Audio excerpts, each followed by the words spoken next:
Hello, today we're going to be in Daniel chapter 3. I think it's one of those exciting chapters in all the book of Daniel, and really all the Old Testament, as we see the faith of these three young Hebrew boys. So I hope you'll turn me to Daniel chapter 3. Notice it says, Nebuchadnezzar.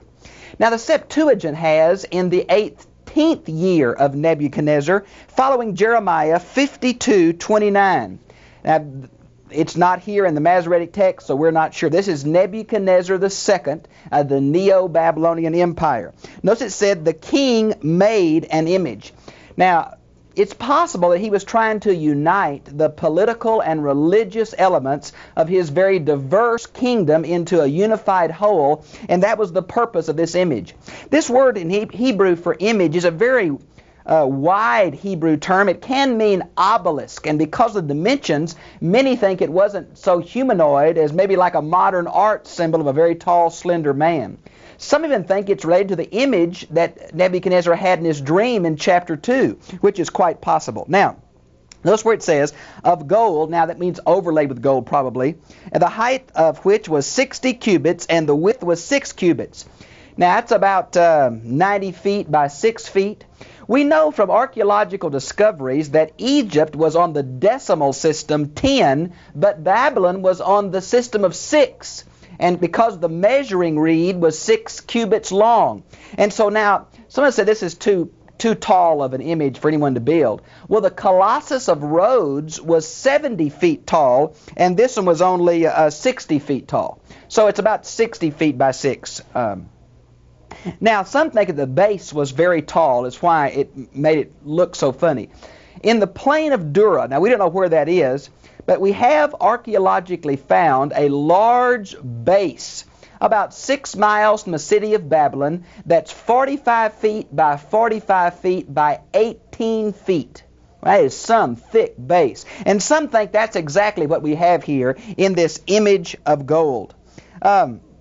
Notice it says, he set it up in the plains of Dura. Now, Duru in Aramaic means a enclosing wall. And so we think this probably was a temple area enclosed some way, and that's why they call it the plains of Dura. Now, then Nebuchadnezzar sent word to assemble. Now, we know this is a Babylonian custom. We found archaeological evidence from Sargon. And Sargon did the same kind of assembly with the same kind of musical instruments and the same kind of government officials. And so that is verification of the historicity of Daniel chapter 3. Now, in verse 2, all these different groups of governors are mentioned. And then they're repeated down in verse 3 and repeated again later. Why is there so much repetition in this chapter?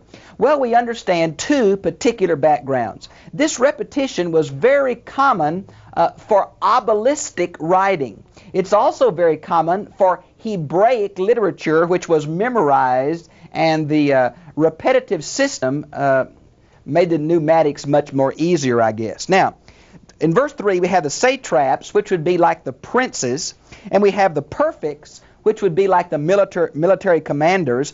The governors would be the civic leaders. The counselors would mean counselors of the laws of the land. Then we have the treasurers, obvious, judges. Magistrates would be the sheriffs. Then the rulers of provinces, that would be the lesser officials. Now it's surprising, but these words, some are Median origin, some are Persian origin, and some are Aramaic origin. We're going to see the same phenomenon in the list of musical instruments. Some are going to be Greek, some are going to be Persian. Now we must remember, this has been used as an evidence for a late date of Daniel sometime down the Maccabean period. But really we learn from archaeology that there were Greek ports both in Syria and Palestine and on the Black Sea in the 6th century BC. So these are probably loan words, and it's not uncommon that these terms have been used for musical instruments, which were also imported, and the same is true of these government officials. Apparently the titles were used from other governments of previous periods or surrounding nations. Now, Notice it says, verse 4, "And the herald loudly proclaimed, To you the command is given, O peoples, nations, of men of every language, that the moment you hear the sound of," and here we have a list of these musical instruments. It's impossible to go through this and try to describe what each one of them represent because we've lost the meaning of many of them. Most of them seem to be either stringed instruments or wind instruments, although some experts say that some of them are percussion.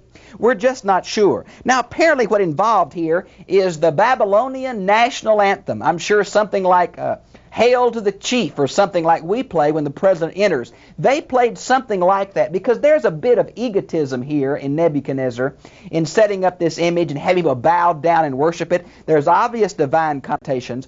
We're not sure if the Neo-Babylonian kings claimed deity as the pharaohs claimed deity. We're just not sure, but there is obviously an element of worship here. You can see the word fall down in verse 5, repeated in verse 12, which shows the religious nature. Now let's go to verse 6 if we could. Notice it says, they were in leading positions, namely Shadrach, Meshach, and Abednego. These men, O king, have disregarded you. They do not serve your gods or worship the golden image which you've set up. Now notice here's the idea of the religious factor. We have the racial factor when it says these Jews. We have the administration factor when it says which you appointed over the administration of Babylon. And now we have the religious factor. They knew well that these boys were faithful to their ancestral God, Yahweh, and they knew it was a way to trick them and bring them down, and so they used it. Notice it says, and Nebuchadnezzar was in rage and anger. Several times through here it says, look at verse 19, filled with wrath, and his facial expression was altered. Well, he wasn't used to being said no to, I want to tell you. And here these three would not bow down. Now, he gives them a second chance in the last, in 14 and 15. Is it true, Shadrach, Meshach, and Abednego? And this word is used in Hebrew to mean, did you intentionally do this, or was it an accident that you didn't bow down? So he's going to give them a second chance. Now, he was being very open-minded, he thought. But the Hebrew boys were committed. That seems a minor point. But bowing down would have involved them in the gods of Neo-Babylon.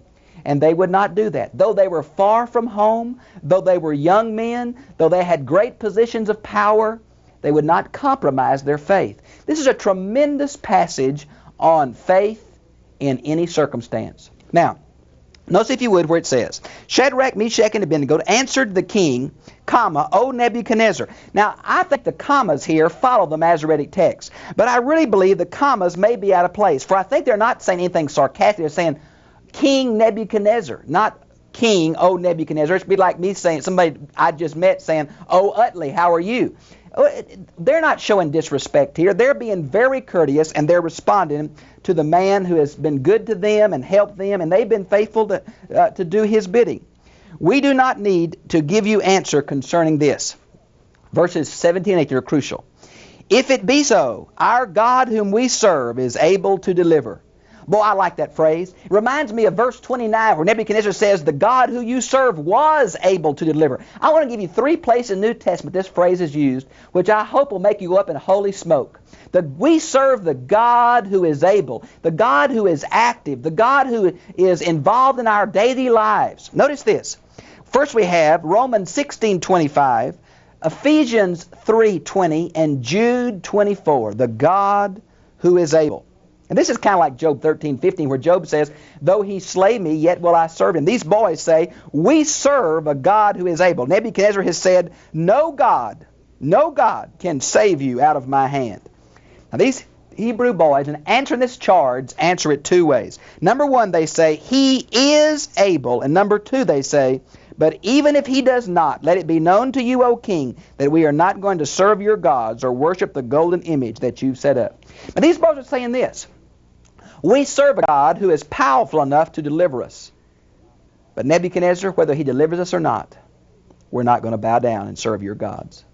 Now this is tremendously important in our day when everybody's looking for their own little miracle.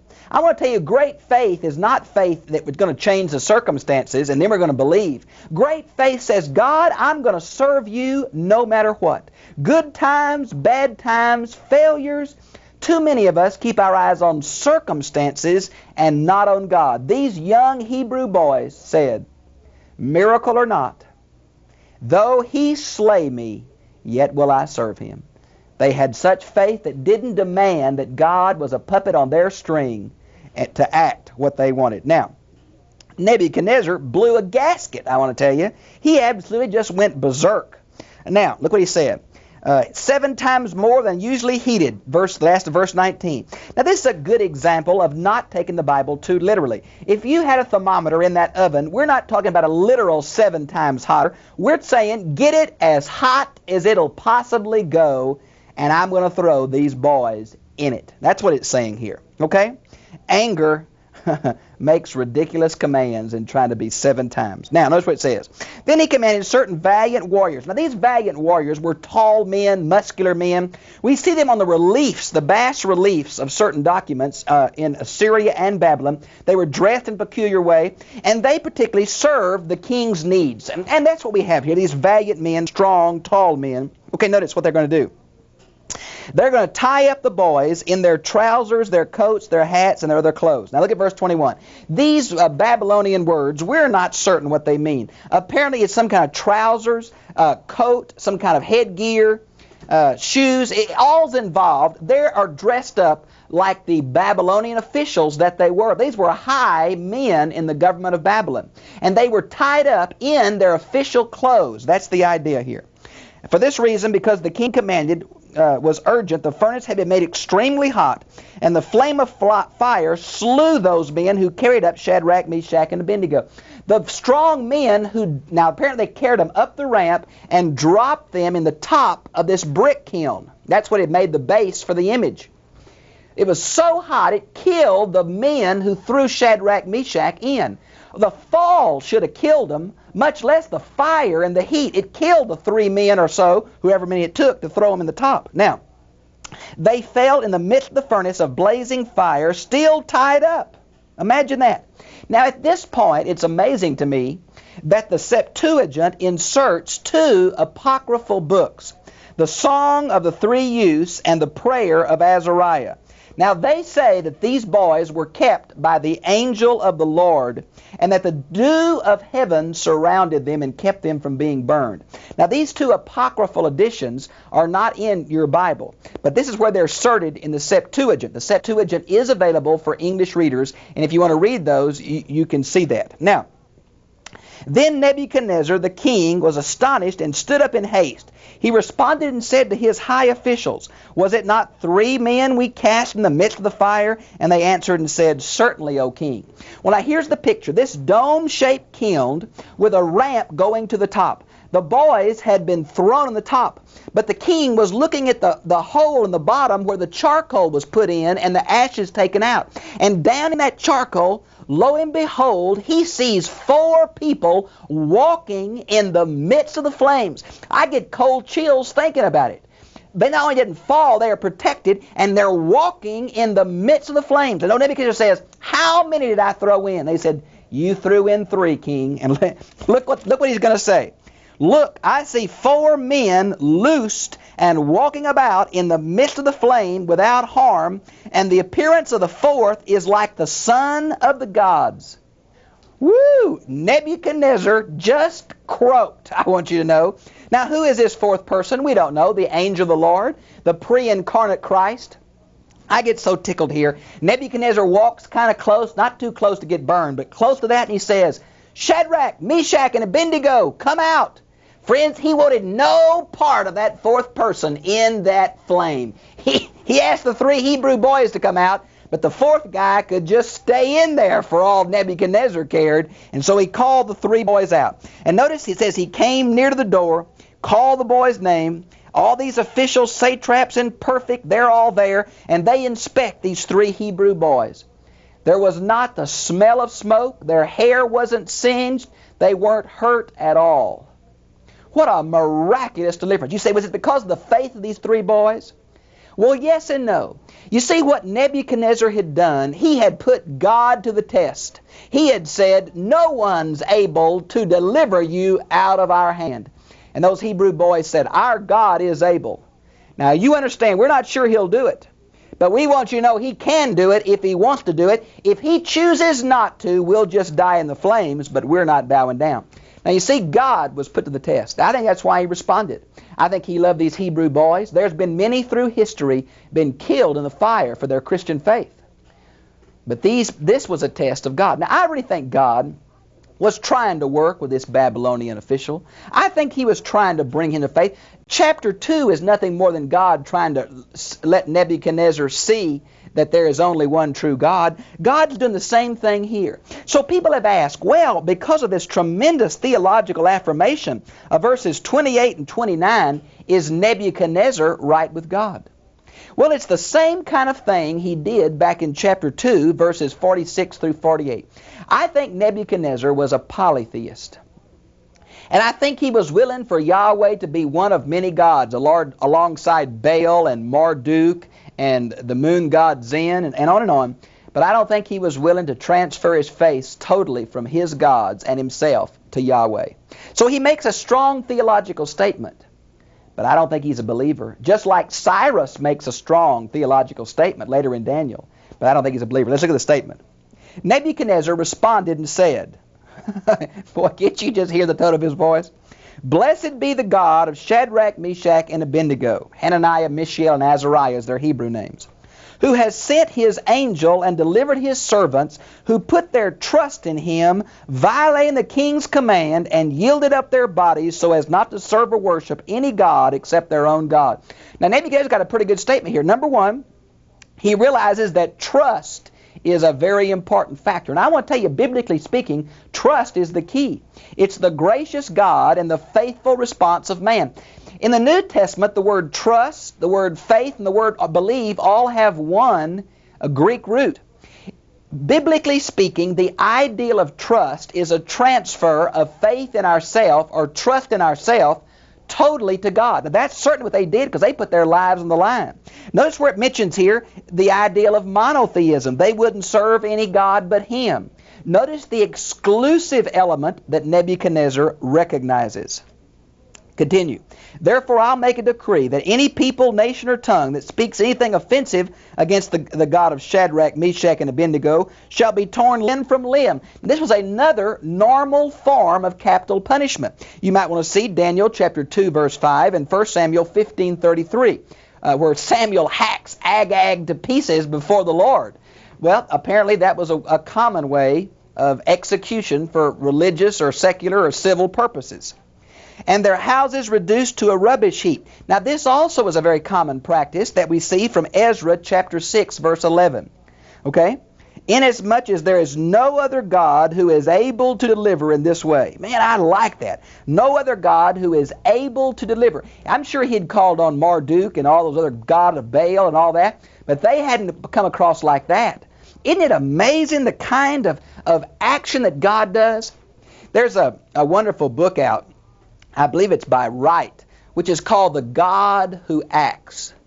Friends, we serve a God who acts and who's involved in our lives. Now, you may say these boys were kind of picky to not bow down when everybody else did, and it wouldn't have hurt them to compromise a little bit.